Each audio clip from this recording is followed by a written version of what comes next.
Alors, qu'est-ce que c'est qu'un tableau de croisement? Un tableau de croisement, ça fonctionne de la façon suivante. Si on prend les deux fleurs de la première génération, nous savons qu'ils sont hétérozygotes.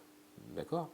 Donc si on considère que vous avez un mâle et une femelle, eh bien vous allez avoir donc la formation de gamètes, sachant qu'ils vont tous former soit des spermatozoïdes grand P et petit p, soit des ovules grand P et petit p. Donc considérons par exemple que les gamètes roses sont les ovules et que les gamètes bleues sont les spermatozoïdes. Eh bien, il suffit de les placer sur l'échiquier. Donc comment? On prend les ovules et on les place sur la ligne, par exemple.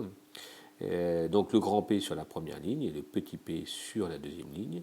Et puis on prend les spermatozoïdes et on les place sur les colonnes, donc avec le grand P par exemple sur la première colonne et le petit p sur la deuxième colonne.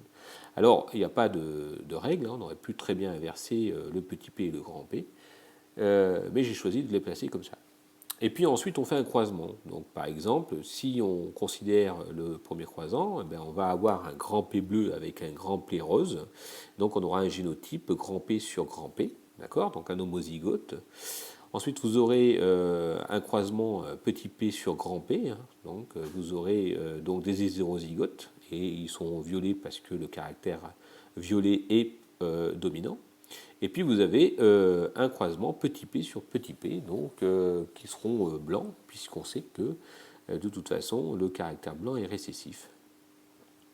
Alors d'un point de vue proportion, eh bien, on voit que vous aurez 25% donc d'individus qui seront homozygotes comme donc l'étaient les parents, donc les souches de départ, donc homozygotes. Et puis vous aurez donc 25% d'hétérozygotes, plus encore 25% d'hétérozygotes et 25% de souches homozygotes récessifs. Autrement dit, vous aurez donc 25% de souches pures grand P sur grand P, 25% de souches pures petit p sur petit p et 50% de souches hybrides petit p sur grand P.